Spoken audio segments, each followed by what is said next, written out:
Психосоматика. Откуда родом наши болезни и какие есть методы борьбы с ними?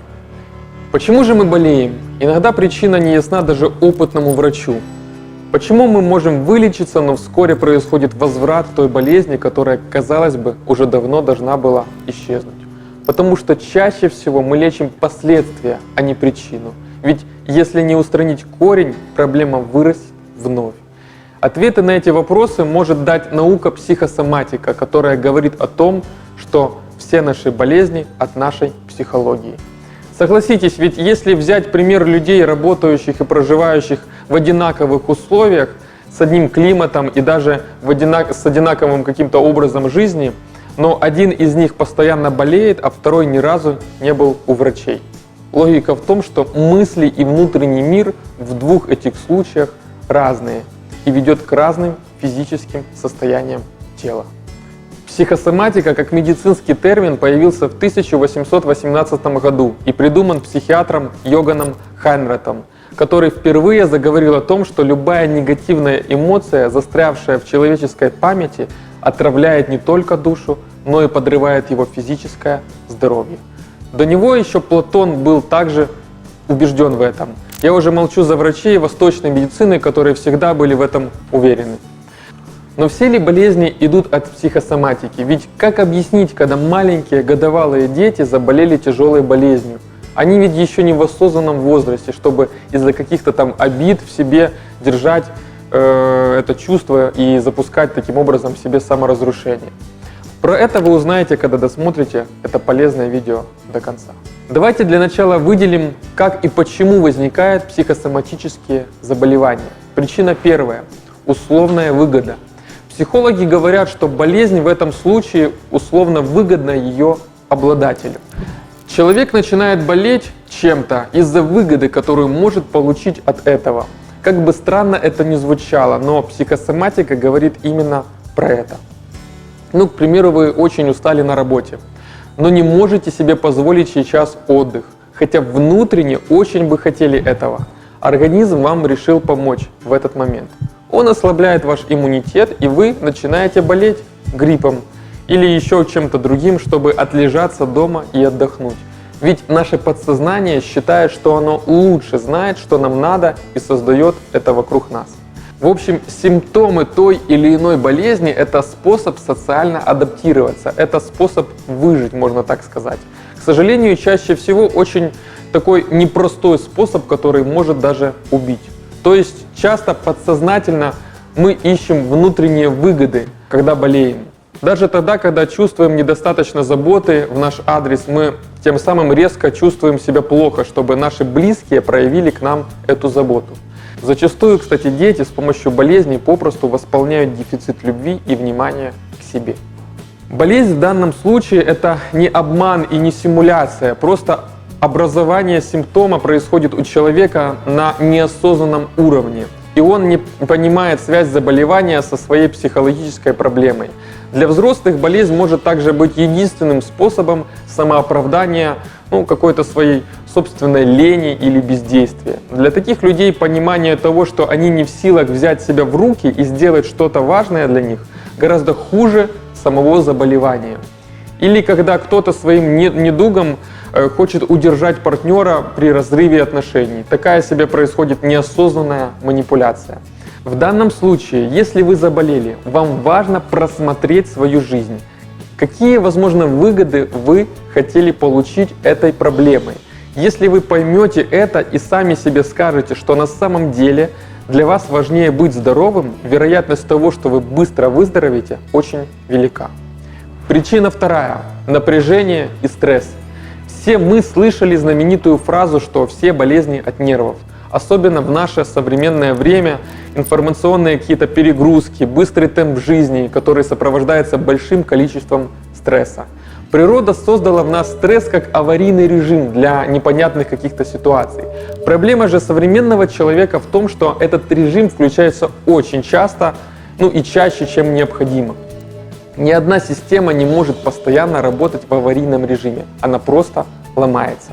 Поэтому лучше выбрать отдых осознанно, чем наше подсознание нам в этом будет помогать через психосоматику.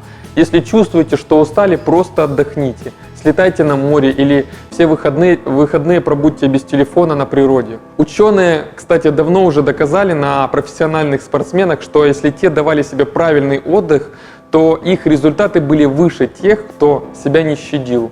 Это касается и нас. Наше КПД всегда выше после отдыха, поэтому просто чаще себе это позволяйте. Причина третья. Переживание сильных негативных эмоций. Это могут быть самые разные эмоции, такие как страх, обида, разочарование, злость, тревога. Все в нашем мире энергия. Наши эмоции — это тоже энергия, которая выделилась в момент нашего взаимодействия с окружающим миром. Любая энергия должна быть выражена, проявляться в нашем поведении как-то. Если мы такой возможности ей не даем, она ищет другой путь. И этот путь она находит в нашем собственном организме и проявляется через болезни. Поэтому очень опасно в первую очередь подавлять свои эмоции. Многим очень тяжело избежать негативных эмоций. Да, я могу посоветовать, чтобы вы медитировали, бегали, и тем самым будете сильно проще реагировать на негатив, и его в вашей жизни станет намного меньше. Кстати, все о медитации вы можете узнать в моем интервью с человеком, который с этим делом на «ты». Ссылку на него я обязательно оставлю в описании к этому видео. Но, как правило, большинство из нас стараются идти самым простым путем и подавить свой гнев, заглушить страх, печаль или тревогу. Это плохо, ведь опасны не столько негативные эмоции, как их невысказанность. Любая эмоция, застрявшая в нашей душе и не нашедшая выхода, провоцирует внутренний конфликт, а он сопровождается уже болезнью. Например, подавленный в себе гнев переходит в обиду, а она разрушает наше тело. Отсюда раковые опухоли и другие проблемы.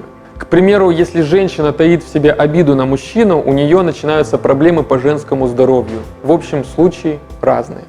Но факт остается фактом, что вам важно отследить все эти негативные эмоции, достать все те, которые вы бережно носите в себе годами, некоторые даже десятилетиями. Не понимая, чего в моей жизни столько проблем и болезней, я их лечу, а они появляются вновь и вновь.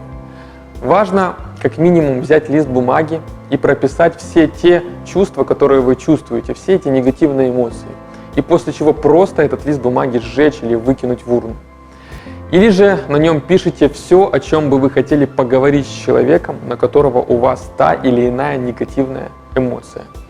Уровень ПРО — это встречаться с этими людьми и проговаривать все вживую, прощать их за все, снять свою корону и самому за многие вещи попросить прощения.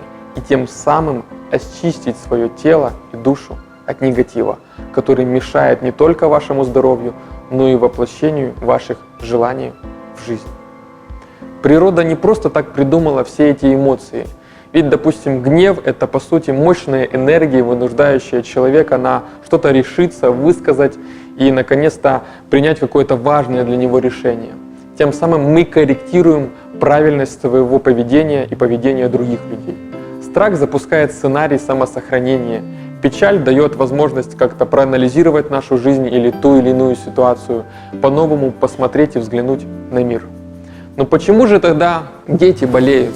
К примеру, ребенку всего 1 месяц, а уже рак. К сожалению, такое часто бывает. Я не в силах объяснить такие ситуации, я лишь могу высказать свою логику таким вещам. Одна из моих догадок, что в утробе матери ребенок чувствовал эмоции мамы и считывал окружающий мир через нее. И то, как прошли все эти 9 месяцев беременности, очень сильно уже откладывается на малыше.